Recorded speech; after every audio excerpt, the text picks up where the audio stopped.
পরীক্ষা যতই কাছে এগিয়ে আসছে তোমাদের মধ্যে সাজেশনের আকাঙ্ক্ষা ততই বেড়ে যাচ্ছে। মনে হচ্ছে খুব কম কোশ্চেনের সাজেশন পেলে খুব ভালো হতো। ইংলিশে সাজেশন বলতে সাজেশন তো জাস্ট এলকিউ এর suggestion, SCQ, MCQ, grammar, unseen এগুলোর তো কোনো সাজেশন হয় না।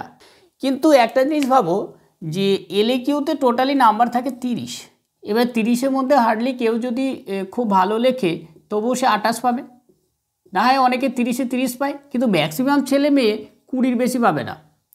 এই এলকিউ 20 বেশি পাবে না, তাহলে এই সাজেশনটা নিয়ে এত চিন্তিত কেন?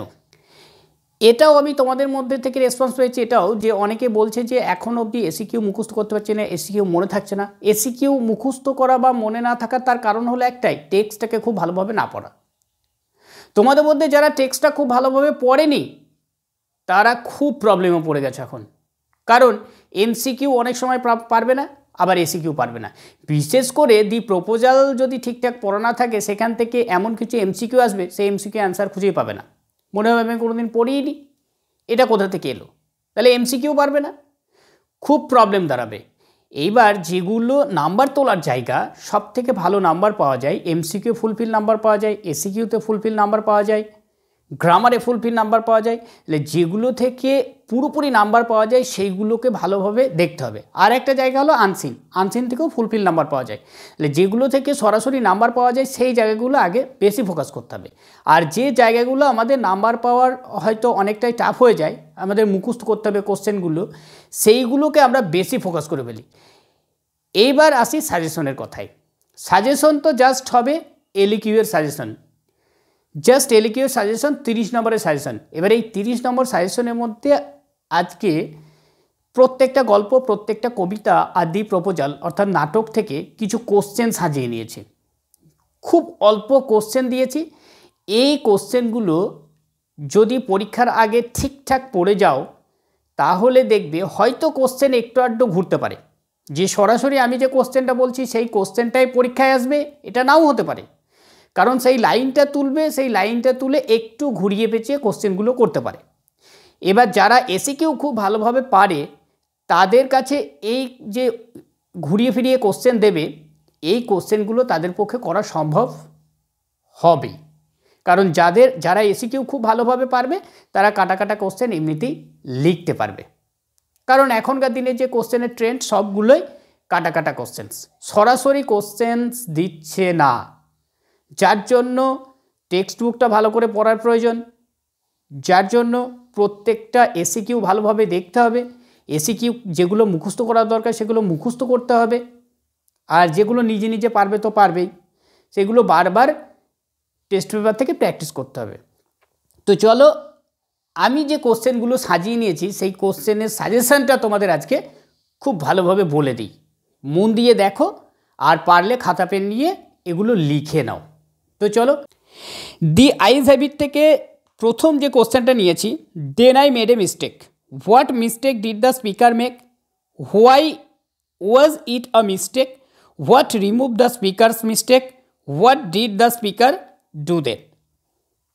নেক্সট যেটা নিয়েছি, the man who had enter the compartment broke into my reverie, whose reverie is refer to here, what was the reverie about, how was the reverie broken.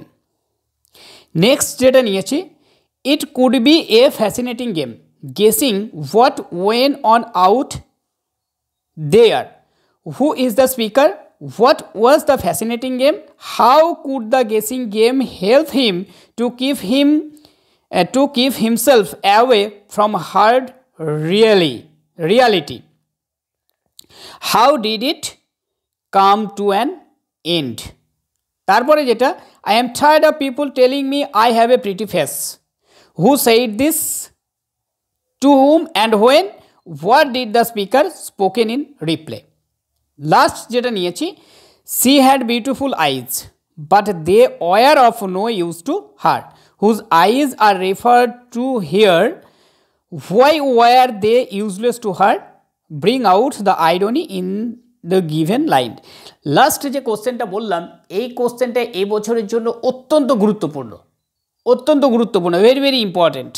আর একটা যেটা বলেছি, I am tired, I am tired of people telling me I have a pretty face, এই কোশ্চেনটা, এই দুটো question হয়তো পরীক্ষার খাতায় এই দুটো কোশ্চেনের মধ্যেই একটা কোশ্চেন পাবে।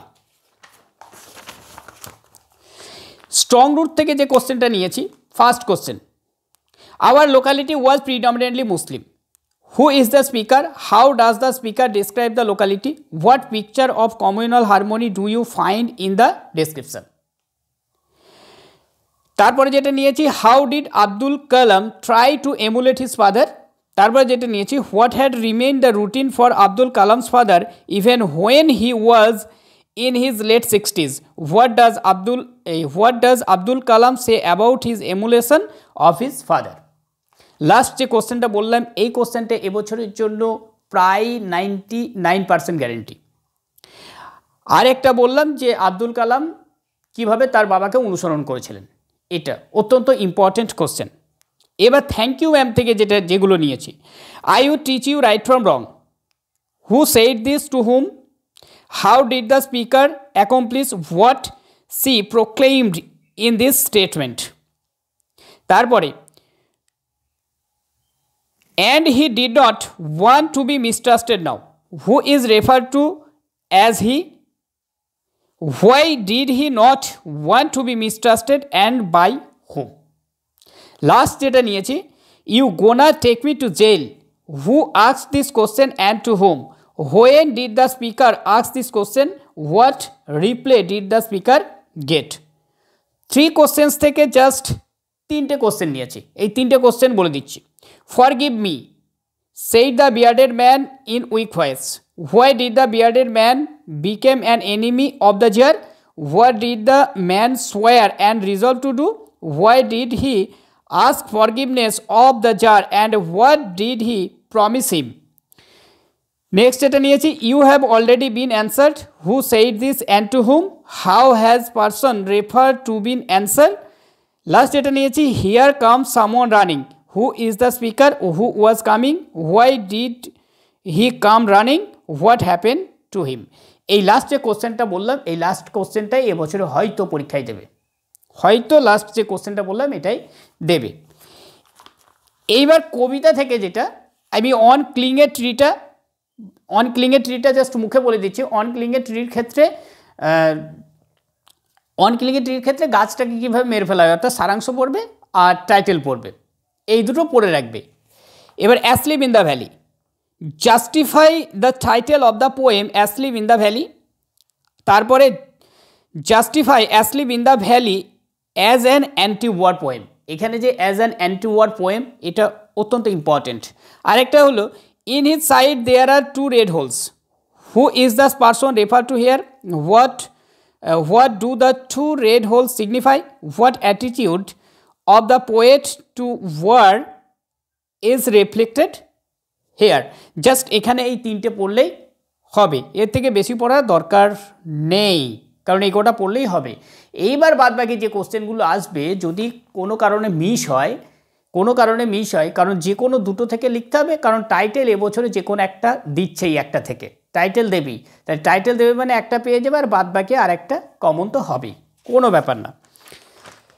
তারপরে যেটা পড়বে, দি পোয়েট্রি অফ আর্থ থেকে, what picture of the 2 season does Keats draw in the poetry of earth, how are the 2 pictures related. আরেকটা দিয়েছি, he takes the lead, who takes the lead, when does he take the lead, how does he take the lead। তারপরে justify the title of Keats sonnet the poetry of earth. Last যেটা নিয়েছি, how does Keats show that the poetry of earth never cease. এটা এইখানে just 4টে question নিয়েছি। আর এইবার চলো দি proposal. এইবার তার আগে বলি, স্যালাই কম্পেয়ার দি থেকে তোমরা যদি পড়তে চাও তো পড়বে অবশ্যই। স্যালাই কম্পেয়ার দি থেকে পড়তে চাইলে এই টাইটেলটা পড়ে নেবে, স্যালাই কম্পেয়ার দি থেকে টাইটেলটা। আর একটা জিনিস পড়বে, বলে দিই, and this gives life to the, what does this refer to, who is refer to by the, how does this give life, what does the poet want to convey here. এই কোশ্চেনটা খুবই ভালোভাবে পড়বে। আরেকটা রয়েছে, but the eternal summer shall not fade, এই লাইনটা পড়বে। তাহলেই হবে স্যালাই কম্পারেটিভ থেকে পড়া। এবার লাস্ট যেটা রয়েছে সেটা হলো দি প্রপোজাল। এই দি প্রপোজাল থেকে 2023 সালে যেটা এসেছে, যে ক্যারেক্টারটা এসেছে, সেই ক্যারেক্টারটা বাদ দিয়ে বাদবাকি দুটো ক্যারেক্টার পড়বে। 2023 সালে যে ক্যারেক্টারটা এসছে সেই ক্যারেক্টারটা বাদ দিয়ে দুটো ক্যারেক্টার ভালোভাবে পড়বে। আর এইখানে আমি 3টে কোশ্চেন বলে দিচ্ছি, সেটা হলো oh what a burden to be the father of a grown of daughter, who is the father, who is the daughter, why is the daughter a burden to the father. আরেকটা আছে hurry up and get married, who said this and to whom, how did the speaker conduct the marriage of Lomov and Natalya. আরেকটা আছে she is like a love sick cat, who is the speaker, whom does the word she refer to, in what context does the speaker say so, how far do you think is the statement correct. তো এই কটা পড়লেই হবে। আর যে grammar আছে, গ্রামারগুলো ভালোভাবে practice করে নেবে যে কোনো টেস্ট পেপার থেকে, আনসিনগুলো প্রতিদিন করবে। আর যে বাদ থাকলো রাইটিং স্কিল, এই রাইটিং স্কিলগুলো যতগুলো করেছো সবগুলোই করবে।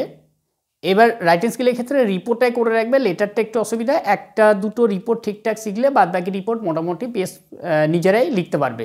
তাহলে চলো দেখা হচ্ছে পরবর্তী কোনো নেক্সট ভিডিওতে।